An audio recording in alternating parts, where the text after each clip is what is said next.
बिस्मिल्लाह अर्रहमान अर्रहीम। क्या Pakistan gun free country बन सकता है?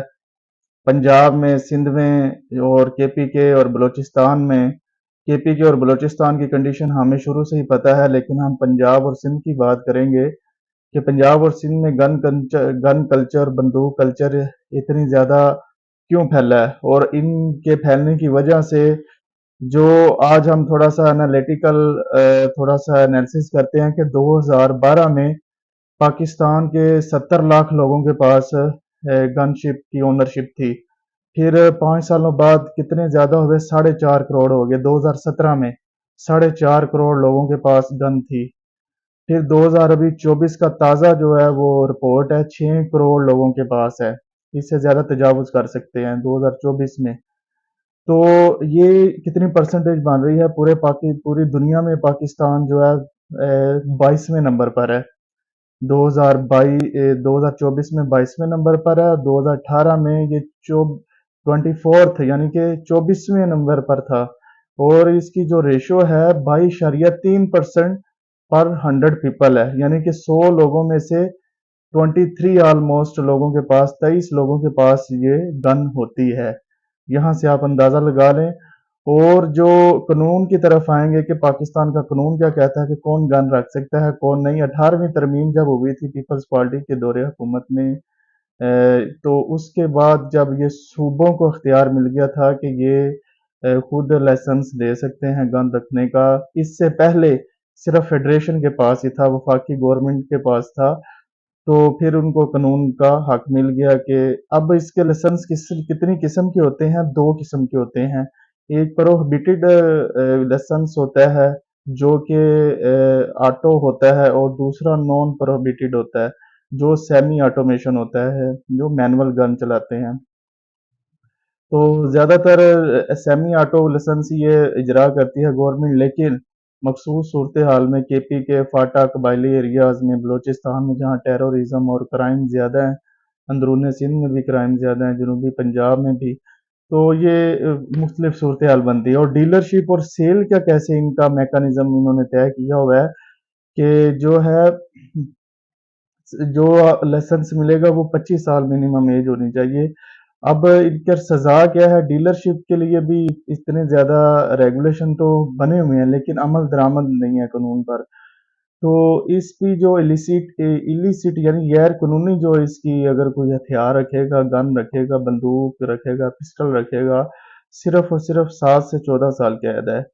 तो जो कि अभी तक आपने कभी भी नहीं सुना होगा कि किसी को सजा हुई है या उस पर अमल दरामद हुआ है, तो जमानत लेके चले जाते हैं।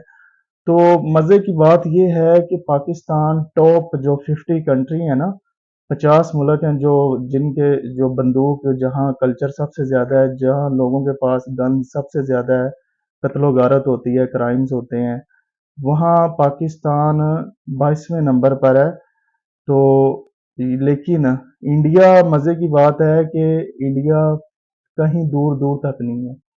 50 मुल्कों में इंडिया कहीं भी नहीं है, और पाकिस्तान 22 नंबर पर है। ठीक है, तो ये आप इससे ज़रा अंदाज़ा लगा लें। आए अब हम ज़रा एनालिसिस करते हैं इसका, पॉलिटिकल इसके महरक़ात के हैं कि देखें, जब हमारी जो टेररिज्म आई है पिछले कई साल, दहाइयों से, 3 से 4 दहाइयों में हम टेररिज्म देख रहे हैं। उसकी वजह से सोवियत यूनियन, जनरल ज़िया के दौर में ये क्लाशनकोफ कल्चर आया, फिर पंजाब में भी ये चीज़ें आई।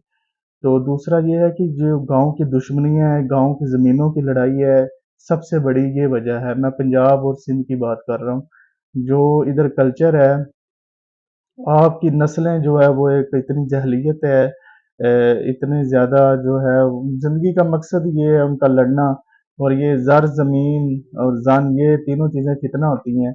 तो बस वो एक ज़मीन को माँ का दर्जा देते हैं और माँ की खातिर एक दूसरे की वो कत्लो गारत करते हैं। उसके लिए ये पाकिस्तान बहुत ही पीछे जा चुका है। हालांकि ज़मीन तो इसलिए होती है कि उसकी प्रोडक्शन ज़्यादा से ज़्यादा की जाए।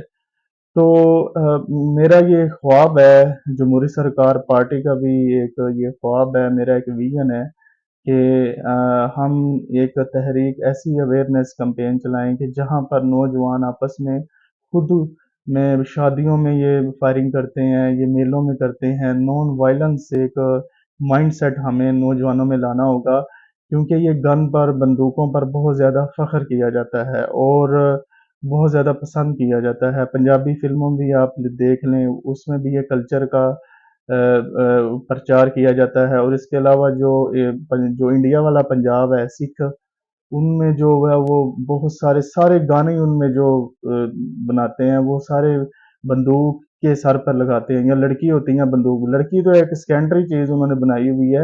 انڈیا میں تو جو بالی ووڈ ہے ادھر تو پرائمری چیز ہے، لیکن سکھوں کی جو پنجاب کا کلچر ہے ادھر انہوں نے بندوق کو ایک مشوق کا درجہ دیا ہوا ہے، اور اس کے جس نام پہ وہ فخر کرتے ہیں، جیتے ہیں، جو ان کو پاور ملتی ہے وہ بندوق اور گن سے ملتی ہے۔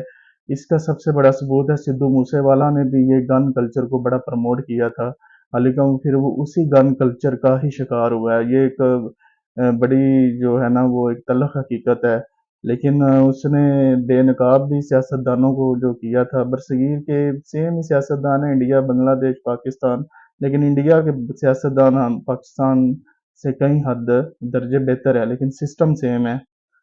تو یہ چیز ہے کہ ان شاء اللہ تعالیٰ جو ہے نا یہ ہم اپنے جلسوں میں، ہم اپنی کمپین میں نوجوانوں کو یہی ترغیب دیں گے کہ آپ پسٹل پر فخر نہ کریں، آپ قتل و غارت پر فخر نہ کریں۔ یہ انا کی صرف اور صرف ایک تسکین ہوتی ہے، یہ فتح نہیں ہوتی آپ کی۔ اگر پسٹل اور بندوق میں فتح ہوتی نا تو آج یزید پوری دنیا کا فاتح ہوتا، اس کا نام لیا جاتا۔